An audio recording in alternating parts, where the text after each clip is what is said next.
আসসালামু আলাইকুম dear student, কেমন আছো তোমরা সবাই? এসএসসি 2021-এর যে অ্যাসাইনমেন্ট 3 নাম্বার বায়োলজির অ্যাসাইনমেন্ট, তো অনেকেই তোমরা আমাকে অলরেডি অ্যাসাইনমেন্ট করে পাঠিয়েছো এবং আমার কাছে মনে হয়েছে কিছু মেজর মিস্টেক তোমরা করে ফেলছো। সো এ কারণেই আমি আবার হাজির হলাম যাতে এই মিস্টেকগুলো তোমরা না করো, এবং যে মিস্টেকগুলো করছো কেন মিস্টেক সেটার প্রপার এক্সপ্লানেশনগুলো আমি দিব, এবং একদম কিভাবে লিখতে হবে সেটাও আমি দেখাবো। অ্যান্ড ফাইনালি ডেসক্রিপশন বক্সে তোমরা এর পিডিএফ পেয়ে যাবা। তবে হ্যাঁ, একই রকম আনসার যাতে না হয় এটার আলোকে তোমরা ইনশাল্লাহ লিখতে পারবা। তো চলো আমরা কম্পিউটার স্ক্রিনে চলে যাই। তো লক্ষ্য করো, অ্যাসাইনমেন্ট নাম্বার হচ্ছে 3। এখানে কিছু জিনিস তোমাদের কনফিউশন হয়, সেটা কি? লক্ষ্য করো, আমি অ্যাসাইনমেন্ট নাম্বার দিয়েছি 3, বাট এই শিরোনাম নিয়েই তোমাদের প্রবলেম যে কিছু কিছু স্টুডেন্ট তোমরা কি করেছো, শিরোনামে দিয়েছো চতুর্থ অধ্যায় জীবনী শক্তি, আর কেউ কেউ শিরোনামে দিয়েছো এই জিনিসটা। প্রশ্ন হচ্ছে কোনটা তাহলে শিরোনাম হবে? আসলে তোমরাই দেখো যে কোনটা হবে শিরোনাম। লক্ষ্য করো, তোমাদের যে ভুলটা হয় সেটা হলো ভাইয়া, আমি যদি আরেকটু জুম করি, বেশি জুম হয়ে গেছে, রাইট? অনেক বেশি জুম হয়ে গেছে। ওকে, উপরে চলে যাই। আচ্ছা, এর নিচে আছে। তাহলে খেয়াল করো সবাই, এই যে এইখানে লেখা দেখো, অ্যাসাইনমেন্ট নম্বর, অধ্যায় ও অধ্যায়ের শিরোনাম। তো ভাইয়া, অধ্যায়টা হচ্ছে চতুর্থ আর অধ্যায়ের শিরোনাম হচ্ছে জীবনী শক্তি। তো অনেক স্টুডেন্ট এইখানে শিরোনাম দেখে তারা ভেবেছে হায় আল্লাহ, এটাই বুঝি অ্যাসাইনমেন্টের শিরোনাম। আরে না রে পাগলা, এটা অধ্যায়ের শিরোনাম। দেখ না শিরোনামের উপরে কি লেখা, শিরোনামের উপরে অধ্যায় লেখা। সো এটা কখনোই তোমাদের শিরোনাম না, এটা অধ্যায়ের শিরোনাম। তোমাদের অ্যাসাইনমেন্ট হচ্ছে এইটা, সো এটাই হচ্ছে তোমাদের অ্যাসাইনমেন্টের শিরোনাম। আশা করি তোমরা বুঝতে পেরেছো, এটা নিয়ে আর কোনো তেনা পেঁচাবা না। ঠিক আছে, চলে আসি আমরা আমাদের পরের কাজগুলোতে।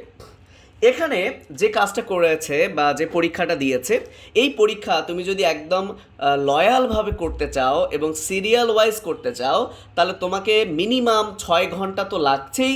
পরবর্তীতে আবার মিনিটে মিনিটে পাঠ নিতে হবে, সেটার গড় করতে হবে, এই ব্যাপারগুলো কিন্তু আসবে। ওকে, বাট যারা একটু চালাক চতুর তারা যে কাজটা করতে পারে, একবারই 6টা কাচের বোতল, উপাদানগুলো 6বার মানে 6 টাইমস বেশি নিতে হবে, নিয়ে একবারেই 1 ঘন্টা ধরে রেখে এক্সপেরিমেন্টগুলো করতে পারো। তবে তবে আমি যেটা বলছি, আমার কাছে মনে হয় যে ধরনের এক্সপেরিমেন্ট দিয়েছে প্রায় 50% স্টুডেন্টই সেই এক্সপেরিমেন্টটা করবে না। তো আলটিমেটলি এক্সপেরিমেন্ট না করেও অনেকেই কিন্তু বুঝে যাচ্ছে যে হ্যাঁ, আলো থাকলে ভালো হবে বুদবুদ, আলো না থাকলে বা ছায়াঘের স্থানে কম হবে, কিন্তু কত হবে এটা তারা জানে না। তাই বিভিন্ন অনলাইন মাধ্যম থেকে দেখে তারা একটা অ্যাভারেজ বসাবে। বাট আমার রিকোয়েস্ট থাকবে যে ভাইয়া 6টা এক্সপেরিমেন্ট না করো, অন্তত ভাইয়া 2টা করো। এই 2টা করো বা একটা করো, তাহলেও তুমি একটা মজা পাবা যে না, তুমি নিজ চোখে যে অক্সিজেন উঠছে, অক্সিজেন বাবল তুমি তৈরি করছো এক্সপেরিমেন্ট করে, এটার চেয়ে মানে শান্তি কিন্তু আর কিছু না। একটা বিজ্ঞানী যখন কোনো কিছু আবিষ্কার করে, হ্যাঁ, তারা যে আনন্দটা পায়, সো তুমি যখন এই এক্সপেরিমেন্টটা করে দেখবা এয়ার বাবল উঠছে, তোমার অনেক অনেক অনেক ভাল লাগবে। সো এই কারণে আমার রিকোয়েস্ট থাকবে তোমরা এক্সপেরিমেন্টটা করো। এইবার আসো, যে জিনিসটা বলেছে তোমাদেরকে আমি একটু একটা জিনিস দেখাই। লক্ষ্য করো ভাইয়া, এই জায়গায় আমার এটা দেখতে পাচ্ছ কি না?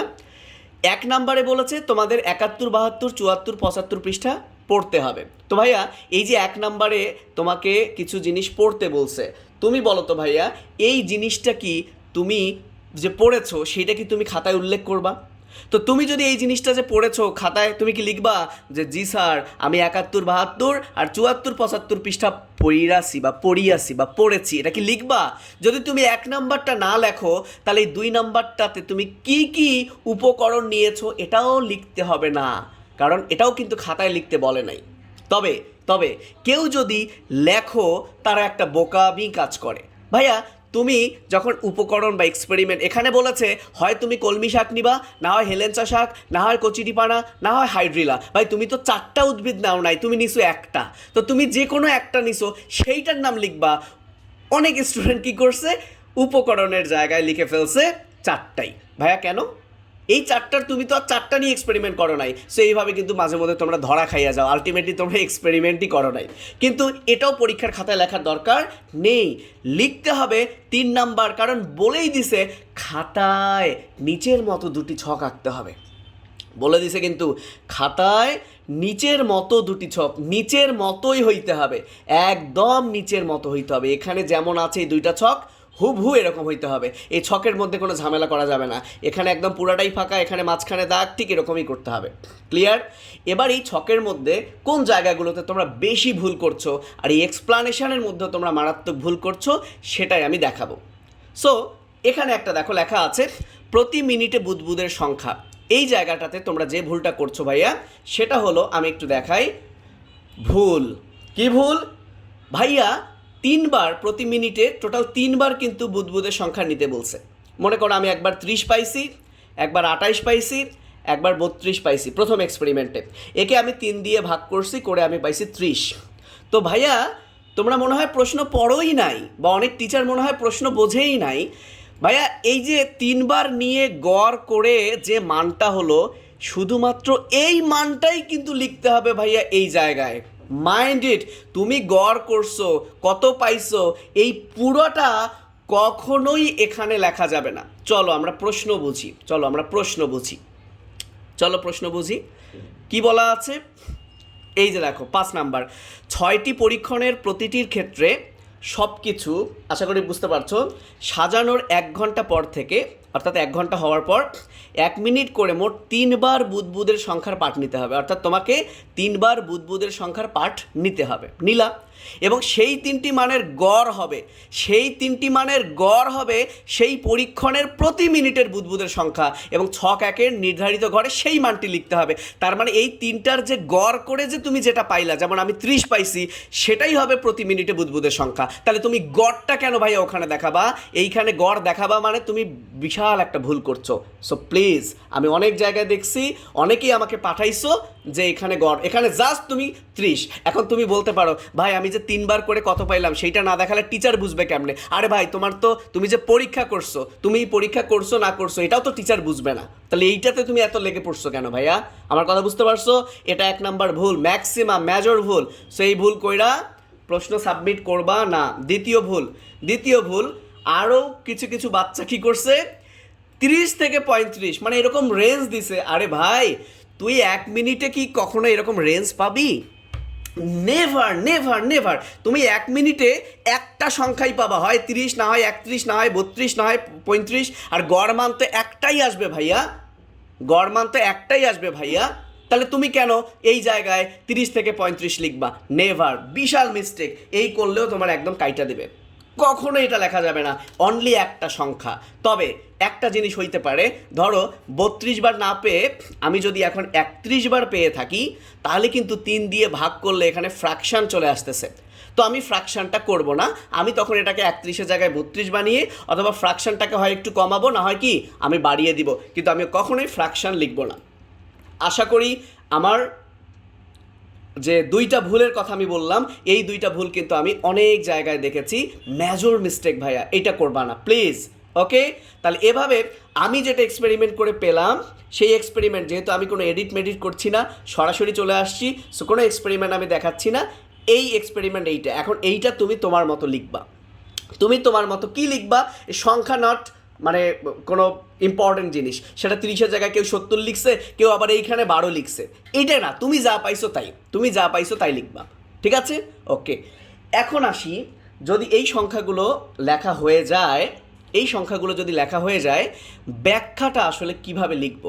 এই যে এখানে সূর্যের আলোতে বেশি হলো বুদবুদ, আর ছায়াঘেরা স্তরে যে কম হলো, এই বুদবুদের সংখ্যার পার্থক্য হওয়া বা না হওয়ার কারণ আমি কি লিখব এই বক্সে, সেই জিনিসটা আমি তোমাদেরকে বলে দিচ্ছি, কি লিখবা সেই জিনিসটা আমি তোমাদেরকে বলে দিচ্ছি, আমি এখানে লিখে দিচ্ছি, তোমরা একটু খেয়াল করো, এবং এখানে কিন্তু একটু বুঝতে হবে, লক্ষ্য করো আমি কি লিখছি।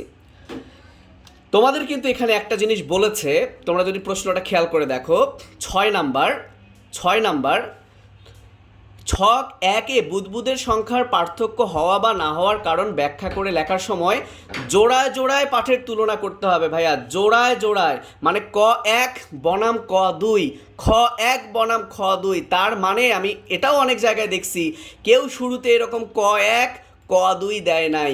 যারা ক এক ক দুই দিবে না, এটাও ভুল, তাদের মার্ক কিন্তু কাটা যাবে। অবশ্যই ক এক ক দুই, আবার খ এক খ দুই। অনেকে এখানে ক এক ক দুই লিখছে, পরে আবার খেয়ে হারিয়ে ফেলছে, খ এক খ দুই দিতে ভুলে গেছে। এখন একটা জিনিস লক্ষ্য করো, তোমাদের বই থেকেই এটা নেওয়া। তোমাদের বইয়ে একটা ভুল তথ্য দেওয়া আছে যে সূর্যের আলো নাকি ক্লোরোফিল সৃষ্টিতে অংশ নেয়। সো ভাইয়া, সূর্যের আলো পাতায় পড়লো, তারপর পাতায় ক্লোরোফিল সৃষ্টি হলো, তারপর সালোক সংশ্লেষণ হলো, এরকম জিন্দেগিতে আমি পড়ি নাই। বরং সূর্যের আলোকে ক্লোরোফিল কি করে, অ্যাবজর্ব করে, শোষণ করে, করে কি ঘটনাগুলো ঘটায় এটা হায়ার ক্লাসে পড়বা। কিন্তু যেহেতু বইয়ে দেওয়া আছে, সেটা ভুল থাক আর রাইট থাক, সেটা যাই থাক না কেন ভাইয়া। ওকে, তাহলে যদিও এটা ভুল, কিন্তু এই তথ্যটা যেহেতু বইয়ে দেওয়া আছে তাই তোমরা লিখবা। তবে শুধুমাত্র একটা কথা লিখবা না, কারণ সূর্যের আলোতে তোমরা অনেকেই লিখছো ক্লোরোফিল সৃষ্টি হয়। শুধু এটা না, সূর্যের আলোর মেইন জিনিসই হচ্ছে সূর্যালোকের কারণে পত্ররন্ধ্র উন্মুক্ত হয়, আর পত্ররন্ধ্র যদি না খোলে তাহলে কার্বন ডাইঅক্সাইড ঢুকবে না, আর কার্বন ডাইঅক্সাইড না ঢুকলে সালোক সংশ্লেষণে কে অংশ নেবে ভাইয়া? তারপরে তুমি এই কথাটা লিখে দিতে পারো। অ্যান্ড ফাইনালি বুদবুদের সংখ্যা বেশি হয়। আর ক দুইয়ে সূর্যালোক না থাকায় উল্লিখিত ঘটনা ঘটে না, ফলে হার কমে যায়। এবং লক্ষ্য করো, এইখানে কিন্তু 20 থেকে 30টা শব্দে লিখতে বলছে। টিচার যদিও শব্দ কাউন্ট করবে না, আমার মনে হয় এখানে 40টা শব্দ হয়ে গেছে। তারপরেও এত শর্ট করে লেখার পরেও 40টা হয়ে গেছে। তো 40টা হলো সমস্যা নাই, কিন্তু ভাই এত বড় লিখো না যাতে টিচার দেখেই বোঝে এখানে 100-র মতো শব্দ। না, নেভার। সো চেষ্টা করবা, কারণ তোমারও তো এভাবে কাউন্ট করে করে লেখা সম্ভব না। তারপরে তুমি যদি এখানে কোনো কিছু বাদ দিতে চাও, কোনোই সমস্যা হবে না আশা করছি। সো বুঝতে পারছো যে এই জায়গাতে আমি ক্লোরোফিল সৃষ্টিটা একটু পরেই দিছি, কারণ সূর্যালোকের মেইন ভূমিকাই হচ্ছে কিন্তু কার্বন ডাইঅক্সাইডের ব্যাপারটা। আই মিন পত্ররন্ধ্র উন্মুক্ত হয়ে কার্বন ডাইঅক্সাইড ঢুকে, এই ব্যাপারটা ভাইয়া। আশা করি বুঝতে পেরেছো। এইবার আসো 2 নম্বরে তোমরা কি ভুলটা করছো। 2 নম্বরে কক্ষ তাপমাত্রার পানি আর কুসুম গরম পানিতে। সো এইখানে তুমি কি লিখবা সেটা আমি এখানে লিখে ফেলেছি আগেই। এবার বক্সের মধ্যে আমি এটা ইনপুট করে দেই। এই যে দেখো কি, সেটা খ একে। দেখো খ একে কক্ষ তাপমাত্রার পানিতে ডুবানো উদ্ভিদে বুদবুদ বেশি হয়। তাই হয়েছে। কেন কেন এটা ঘটে? কারণ আমরা জানি 22 থেকে 35 ডিগ্রি সেলসিয়াস তাপমাত্রায় সালোক সংশ্লেষণ সবচেয়ে ভালো হয়। That's all. বাট খ দুইয়ে যখন আমি কুসুম গরম পানি নিছি, অর্থাৎ কি তাপমাত্রা বৃদ্ধি করছি, ফলে সালোক সংশ্লেষণ হার কমতে থাকায় বুদবুদ কম হয়। এটাতে মনে হয় কাউন্ট করে দেখবা যে 30-এর মতোই শব্দ আছে। এক্স্যাক্টলি, এত বেশি কিছু লেখার দরকার নেই, এটাই। অ্যান্ড লাস্ট ওয়ান, এই জায়গাটাতে একটু ভুল হয়েছে। কি ভুল হয়েছে? এখানে ভিনেগার বা লেবুর রস নিছো, অথবা ডিটারজেন্ট বা সাবান নিছো। সো ডেফিনেটলি এগুলো হচ্ছে রাসায়নিক পদার্থ। সো ব্যাখ্যায় তোমরা শুধুমাত্র লিখছো রাসায়নিক পদার্থ বাধা দেয়। আরে ভাই, আমি যদি তোমাদেরকে এখন এইটা দেখাই, দেখো তো ভাইয়া, যে রাসায়নিক পদার্থ বাধা দেয়, সেখানে কিন্তু ক্লোরোফর্ম, হাইড্রোজেন সালফাইড, মিথেন বা কোনো বিষাক্ত গ্যাসের কথা বলা আছে, তাই না? তোমরা দেখতে পাচ্ছ কিনা আমি জানি না, এই জায়গায় আছে। তো এখানে তো ক্লোরোফর্মও নেয় নাই, হাইড্রোজেন সালফাইডও নেয় নাই, কিছুই নেয় নাই। তাহলে তোমরা সরাসরি এই যে লিখে দিলা যে রাসায়নিক পদার্থ বাধা দেয়। তো ভাইয়া, কোন রাসায়নিক পদার্থ বাধা দেয়? আচ্ছা, এরা বাধা দিল, ভালো কথা, এই জন্যই কিন্তু বুদবুদ কম উঠছে। কিন্তু কেন বাধা দেয় সেটার প্রপার এক্সপ্লানেশনটা তোমরা দেও নাই। সেইটার প্রপার এক্সপ্লানেশনটা আমি একটু বোঝাই দেই। সেটার প্রপার এক্সপ্লানেশনটা হচ্ছে এইটা, আমরা সবাই জানি ভিনেগার একটি অ্যাসিটিক অ্যাসিড, এবং তোমরা জানো অ্যাসিড যখন আমি যোগ করব, অ্যাসিডের কারণে কিন্তু পিএইচটা কমে যাবে। অনুরূপভাবে ডিটারজেন্ট কিন্তু একটা ক্ষার। সো ডিটারজেন্ট যখন আমি যোগ করব, অনুরূপভাবে পিএইচ বেড়ে যাবে। তো মনে রাখো, সালোক সংশ্লেষণ ভালো হয় একদম যে নিউট্রাল পিএইচ 7 সেখানে।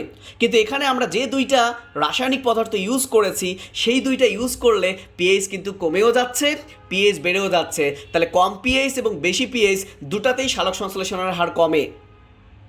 এখন তোমরা ভাবছো ভাইয়া এই পিএইচের কথা তো বইয়ে নাই, আছে, অন্যভাবে আছে, আমি সেটাও তোমাদেরকে দেখাচ্ছি। লক্ষ্য করো এইখানে এই যে কার্বন ডাইঅক্সাইড আছে, দেখো তোমরা দেখতে পাচ্ছ কি না, কার্বন ডাইঅক্সাইড আছে। এই কার্বন ডাইঅক্সাইডের লাস্ট লাইনে দেখো লেখা আছে কোষের অম্লত্ব বেড়ে যায়। লাস্ট লাইনে আছে দেখো কোষের অম্লত্ব বেড়ে যায়, অর্থাৎ কার্বন ডাইঅক্সাইডের মাত্রা যদি বেড়ে যায় তাহলে কোষের অম্লত্ব বেড়ে যাবে, মানে অ্যাসিড বেড়ে যাবে, আর অ্যাসিড বেড়ে গেলে পত্ররন্ধ্র বন্ধ হয়ে সালোক সংশ্লেষণের হার কমে যায়। সো ভাইয়া যদি বিলিভ করো, যদি তোমাদের বইয়ে পিএইচ বলে কোনো প্রভাবক দেওয়া থাকতো তাহলে এইখানে রাসায়নিক পদার্থ আমি প্রভাবকে না লিখে এখানে আমি পিএইচ লিখতাম প্রভাবকে, কিন্তু যেহেতু তোমাদের বইয়ের আলোকে লিখতে বলছে, বইয়ে তো পিএইচ দেওয়া নাই, তাই আমরা এখানে রাসায়নিক পদার্থটাই লিখব। কিন্তু এই রাসায়নিক পদার্থের কারণে কেন কমে যায়, এরা বাধা দেয়, আরে ভাই কীভাবে বাধা দেয় সেটা এক্সপ্লেইন করতে হবে, তাহলে পিএইচের কথা অবশ্যই উল্লেখ করতে হবে, অন্তত টিচার খুশি হবে। না করলে হয়তো বা মার্ক পেয়ে যাবা, বাট তুমি যে আসল জিনিসটা জানো সেটা কিন্তু তোমাকে বুঝতে হবে। সো এখানে 2 ক্ষেত্রে কিন্তু কমে গেল। সো ভেরি গুড, আমাদের প্রায় শেষ, তাহলে আমাদের ছক 1 কিন্তু শেষ। এইবার চলে আসো ছক 2।